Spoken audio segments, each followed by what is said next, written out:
attentive, we turned to each other and simultaneously said, "No party, no speeches, no presents." Well, she said no presents. And here I am. I promised Rita that nothing special would be done at this party, and I'll keep my word. And that's a pity, because I really wanted to tell you something about my relationship with her. The two of us lived 3 blocks apart in Crown Heights. We both attended PS 221. Our fathers both owned candy stores on Kingston Avenue. And yet we never met because there was a year's difference in our ages. Unfortunately, it's in her favor.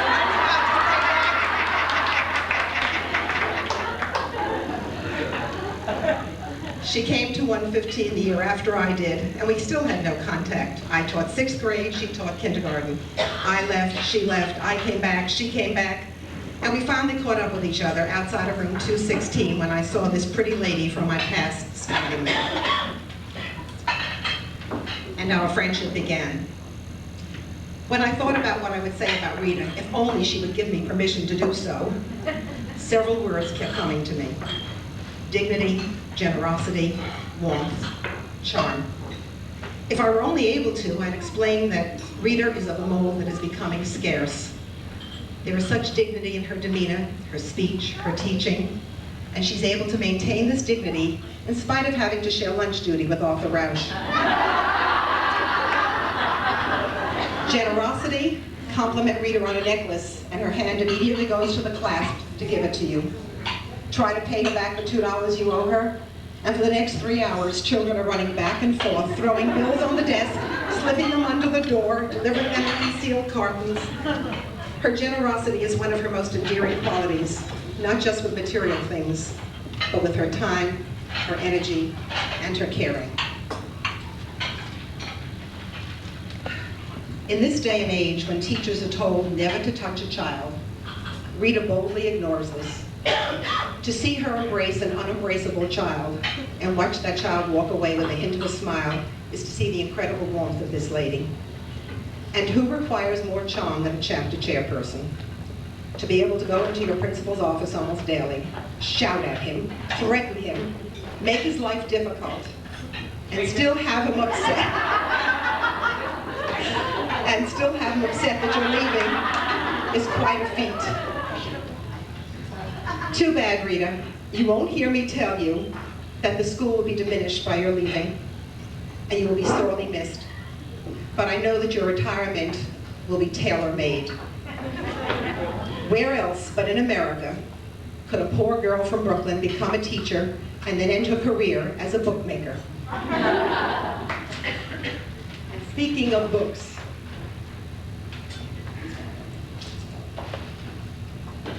these books were found near Rita's second home, the laminating machine. They were left there by an anonymous author who was chronicling Rita's life. A little aside, I have to tell you the meaning of a word that some of you may not know, and the word is grivenous. It refers to that which is left after rendering the chicken fat. Little pieces of crisp chicken skin. This was a delicacy in all Jewish households and was based on a recipe handed down by cardiac surgeons throughout the years. And so the first volume is subtitled, "The Story of a Brooklyn Girl's Rise to Fame and Fortune on a Tier 4 Pension." And the title of the book is From Grivenous to Grievances. As Rita progressed in her career, she became the chapter chairperson of our school. Along with this came many perks. Extra preps, the chance to speak at every occasion, the right to shout at the principal, and a special non-perk. A room with no view. In this capacity, she became more assertive, and her favorite expression refers to an unwillingness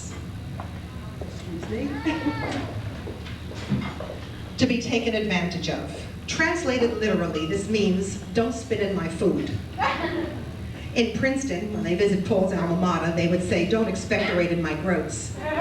In Brooklyn, it's, don't spy in my kasha. That's the next one. Rita became an itinerant OTP and could be seen walking through the halls with a cart offering coffee, tea, Danish. Whatever she does is with the utmost effort. Therefore the title, Heart and Soul. With this position came the inevitable, unenviable, unending lunch duty. As if that weren't bad enough, she shares this duty with the mouth that roars. Rita G and Myrna D have had lunch duty just like me. Despite the noise and rancid food, they're always in a good mood.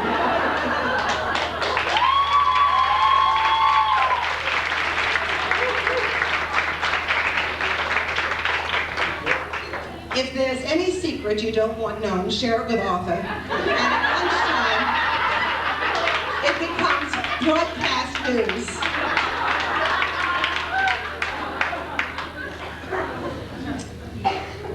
If you were to speak to Rita about movies, invariably she'll say, "Did you see Love in the Afternoon? It's my favorite movie, my all-time favorite." Unfortunately, she'll have to settle for Love in the Lunchroom with Jamel.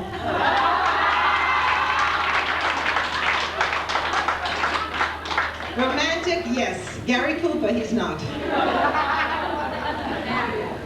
Once upon a time, there was a party in the Officers Club. Take Rita. Take Rita and Myrtle, add many margaritas, an energetic polka, a slippery floor, and you end up with 2 fallen stars. Shall we dance? I don't know if you can see a picture of Myrtle on the floor.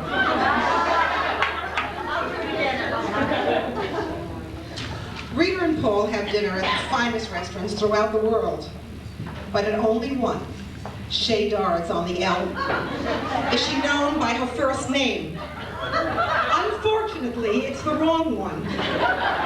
Anyone within 5 blocks can hear the proprietor, Irene, saying, More coffee for Frida. And so this book is called Call Me Frida. It's hot off the bestseller list of Minsk and Pinsk, and autographed copies are available at Dards. As we mature, our faculties begin to diminish. Rita has always been concerned about her hearing. We're more concerned about her eyesight. When looking at a catalog of stuffed animals, Rita wanted to know what the white bowling ball was doing there. We tried to convince her that it was a white baby seal, but she would have none of it. But it's your retirement, so we'll meet you halfway. Here's the beginner's guide to harp seal bowling. The only problem is, how are you going to get your fingers in his little eyes?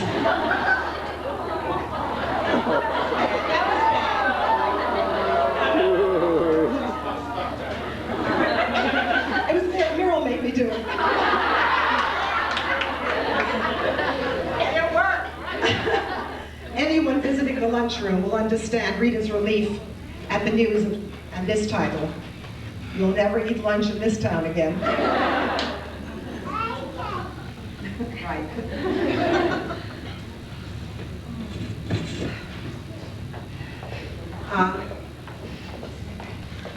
Excuse me.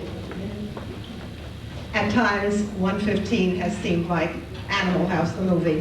The hijinks, the insanity, the pushing, the shoving, and then there are the children.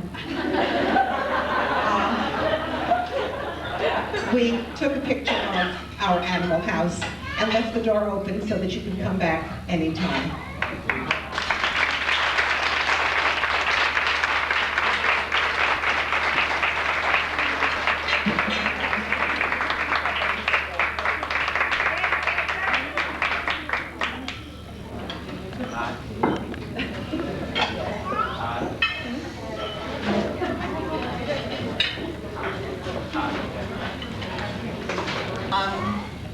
When I was thinking of retirement, I came to Bruce and I said to him, I'm not coming to the intern party.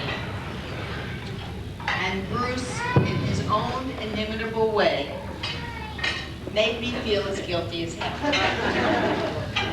And I came home, it was on a Friday, and I said to Paul, I came into school this morning, I was really up. And I am just so down. And the reason that I really didn't want to come to this party was, like Douglas MacArthur, I really just wanted to fade away. I have said too many goodbyes in my lifetime.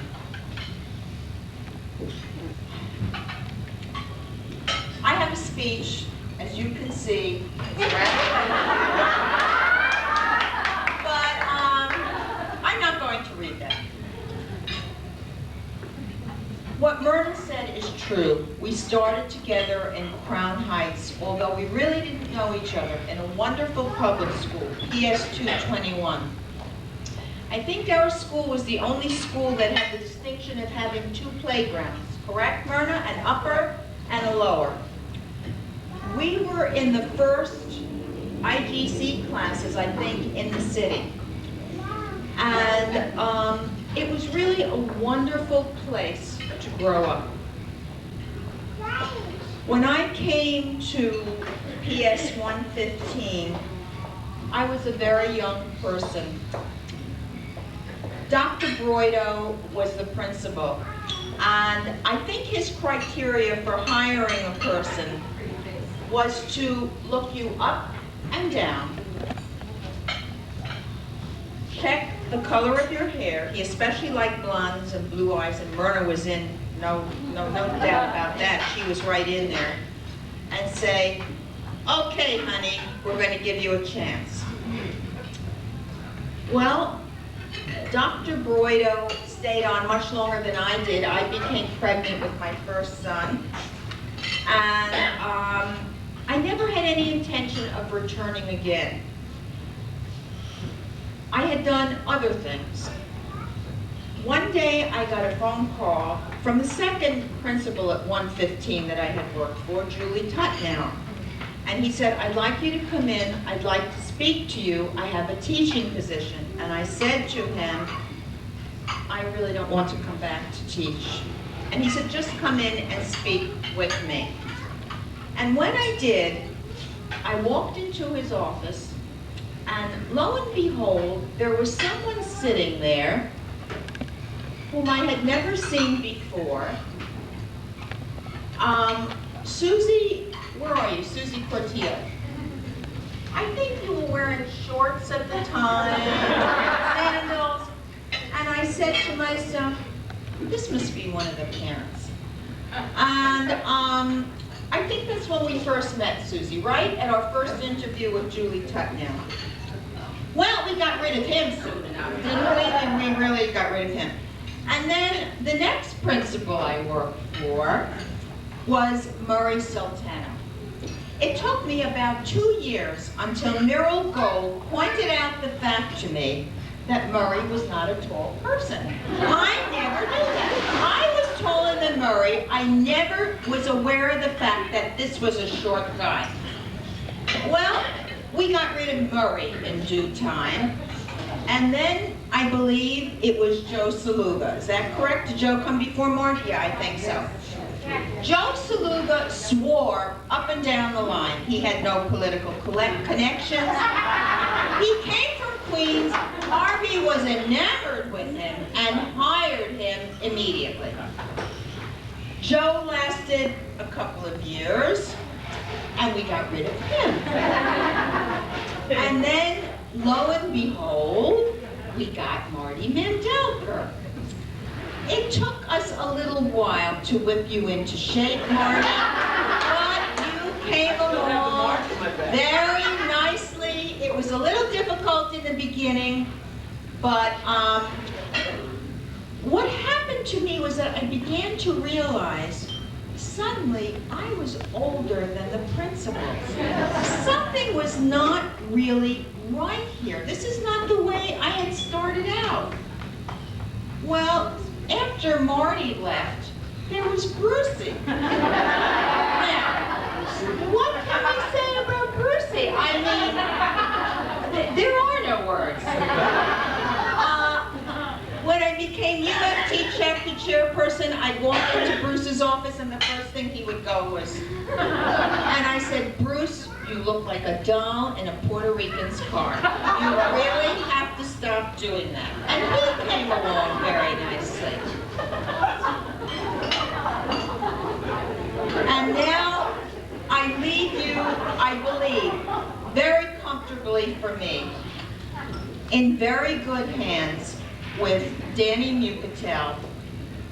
I don't know him personally, but I have heard from his chapter chairperson at 219 that he truly is a wonderful human being, that he is a good person to work for, that he knows what kind of a job we have, that we work in an impossible situation under circumstances that sometimes become unbearable, and that he truly understands.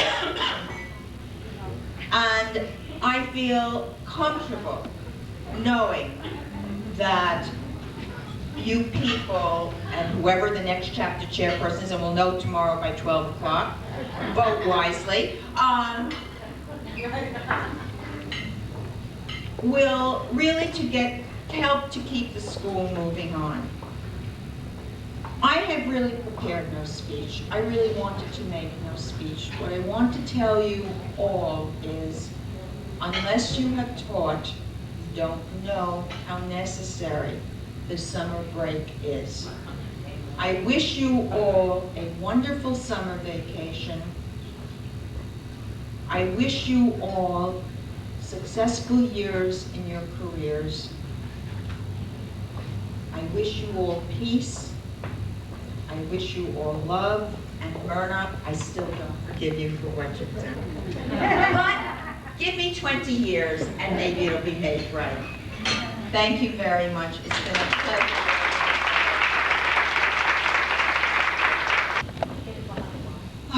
Myrna.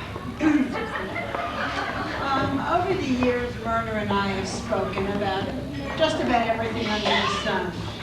But one time, discussing our funerals, after Myrna had made it clear that she doesn't want to be buried, she doesn't want to be cremated, she would rather be dipped in chocolate.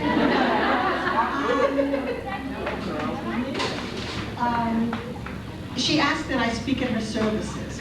Well, this is perfect, because I get to give the eulogy, she gets to hear it, and then she gets to go home and go about business as usual. In 1962, I was graduating from college with a very practical degree in English and had no plans whatsoever. Myrna asked me why don't I come up to 115 and take a look around and see what it was like. She introduced me to Dr. Broido, about whom you have heard and who absolutely adored Myrna. And I guess he figured that anyone with even a few of Myrna's genes couldn't be all bad. He hired me on the spot. I said, okay, I'll give it a try. I'm still trying it, and I think it may work out. I had known Myrna all my life, and I knew that she was smart. I knew that she was creative. But when I started at school, I realized that she was a master teacher as well. Ask Linda, or Merrill, wherever you are, Merrill, or any of her many other former students who still regard her with admiration, a little awe, and a great deal of love. They still show up years and years and years and years later, treasuring memories that they have, treasuring memories of the time that they spent with her, of plays, of magazines and projects that many of them save to this day. They remember Myrna's infinite kindness and fairness. Myrna is the perfect teacher, innovative and exciting, instilling confidence and a love of learning in all of her charges. But she's been much more than that to PS 115. Whatever room she was in has become the heart of the school. 319, 316, the library, and that's because of Myrna's heart. I have never known her to refuse a favor. She's always there to comfort anyone who is upset, to come up with a thoughtful idea to celebrate someone's occasion, to help anyone in trouble. Myrna's selflessness and generosity are legendary. There are countless books on the shelves of the library that were bought and paid for with her own money because, though there were no school funds, she just knew the children would love them. She has subsidized just about every party we've ever had, upgrading the paper goods, buying extra food, adding to the gift money. She could retire to a villa in the south of France if the Board of Ed gave refunds. Everyone who's met Myrna knows that she is the ultimate lady, gentle, soft-spoken, and always considerate. But amazingly, she combines this with an exquisite moral sense and a will of steel. I have never known her to overlook an injustice or compromise her ethical beliefs, of which she has many. She is fiercely loyal and eminently fair. There is not a drop of prejudice, pettiness, or malice in her. Now, I don't want to give you the idea that Myrna's perfect because she can be very annoying. She not only knocks off every New York Times crossword puzzle without breaking a sweat, but invariably finishes every acrostic, diagramless, and every damn cryptic, Myrna. In ink. Yes. Well, not always. As if that's not enough, she can add the tip and divvy up a lunch check 7 ways in her head in about 3 seconds. I hate that. Most irritating is her ability to remember everything that has happened since World War II, including every store that stood on Kingston Avenue in 1949. Believe me, sometimes it's not easy to hang around with her. Well, I've known Myrna quite literally since the day I was born. And I can say, without equivocation, that she is the most brilliant, compassionate, generous, and honorable human being I've ever known.